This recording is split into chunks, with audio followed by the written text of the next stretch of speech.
Praise the Lord. கர்த்தருடைய நாமம் மகிமைப்படுவதாக. இந்த நல்ல காலை நேரத்திலும் வேத பகுதியோடு உங்களை சந்திப்பதில் நான் மிக்க மகிழ்ச்சியாக இருக்கிறேன். இன்று நான் உங்களோடு பேச விரும்புகிற காரியம், அவர் முகம் உனக்கு மறைக்கப்படுவதில்லை.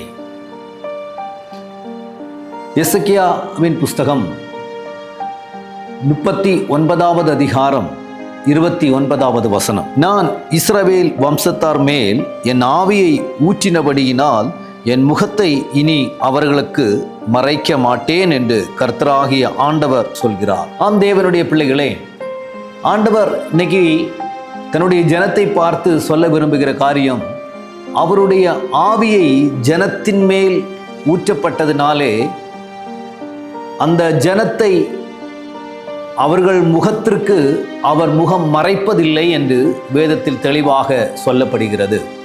இன்னைக்கு நாம் சில நேரம் சொல்லுகிறோம், தேடியும் காணாமல் இருக்கிறோம். நாம் இன்னைக்கு அவர் முகத்தை தேடுகிறோம்.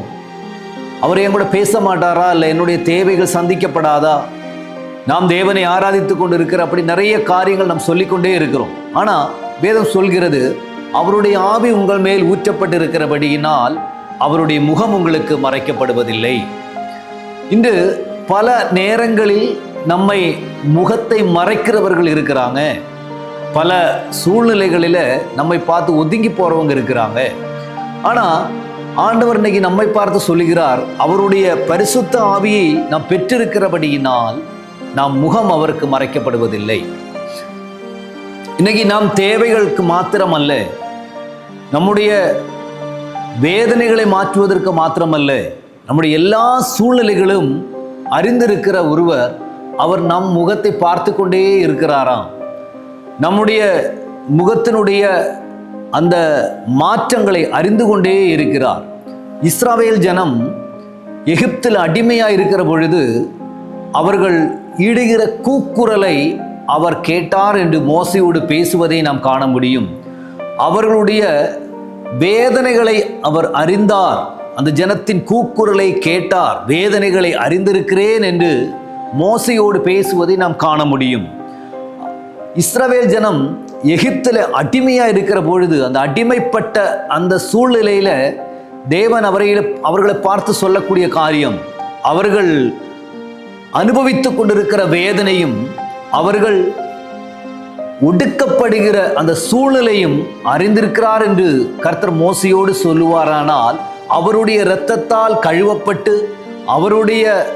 அவருக்கென்று தெரிந்து கொள்ளப்பட்ட நம்மை கர்த்தர் எவ்வளவு தூரம் நம்மேல் நோக்கமாய் இருப்பார் என்று இந்த வேதத்தின் மூலமாக நான் உங்களோடு சொல்ல விரும்புகிறேன். ஆம் தேவனுடைய பிள்ளைகளே, இன்னைக்கு யாரெல்லாம் உங்களை பார்த்து முகத்தை மறைச்சிட்டு போகலாம், யாரெல்லாம் உன்னை பார்த்துட்டு ஒதுங்கி போகலாம், யாரெல்லாம் உன்னை வேண்டாம் அப்படின்னு நினைச்சிட்டு போகலாம். ஆனா ஆண்டவர் இன்னைக்கு சொல்றாரு, என் முகம் உனக்கு மறைவா இருப்பதே இல்லை. நீ எந்த நேரம் என்னை அழைச்சாலும் உன் முன்னாடி வருவேன் என்று ஆண்டவர் இன்னைக்கு சொல்லுகிறார். இன்னைக்கு யாராவது என்னைய எல்லாரும் ஒதுங்கி போறாங்களே அப்படின்னு சொல்லி வேதனைப்பட்டுக்கிட்டே இருக்கீங்களா? யாராவது இன்னைக்கு எனக்கு இந்த சூழ்நிலை வந்திருக்கிறது, எல்லாமே எனக்கு எதிராக இருக்கிறது, யாரும் என்னை பார்க்கறதுக்கு இல்லை அப்படின்னு நினைச்சு கவலைப்பட்டுக்கிட்டு இருக்கிறையா? ஆண்டவர் இன்னைக்கு உன்னை பார்த்து சொல்லுகிற ஒரு காரியம், என் முகம் உனக்கு மறைவா இருப்பதில்லை.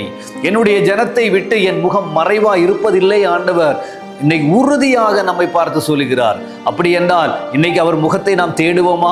அந்த மறைமுகம் அல்லாத அந்த முகத்தை நாம் பார்க்க நாம் இன்னைக்கு விரும்புவோமா? அவர் சமூகத்தில் இன்னைக்கு நீங்க இருப்பீங்களா? அவரோடு பேசுவீங்களா?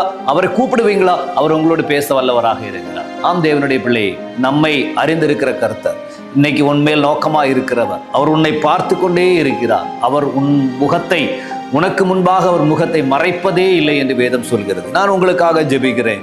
அந்த தேவனுடைய சமூகத்தில் நாம் கேட்கலாம், ஆண்டவரே, மறைமுகமா இல்லாதவரே, இன்னைக்கு என்னை பார்த்து கொண்டு இருக்கிறவரே, நீர் எனக்கு உதவி செய்யும் என்று நாம் கேட்கலாம். நான் உங்களுக்காக ஜெபிக்கிறேன். எங்க நல்ல ஆண்டவரே, இந்த நல்ல நேரத்திற்காக நன்றியோடு துதிக்கிறோம். அது பிள்ளைகளுக்கு உமது முகம் மறைவா இருப்பதில்லை என்று நாங்கள் வேதத்தில் இருந்து வாசித்தோம். ஆண்டவரே, நீர் மறைவில்லாத இருக்கிறீர். உமது பிள்ளைகளை அறிந்திருக்கிறீர், தேவைகளை அறிந்திருக்கிறீர், அவருடைய சூழல்களை அறிந்திருக்கிறபடியினாலே உமக்கு நன்றி செலுத்துகிறேன்.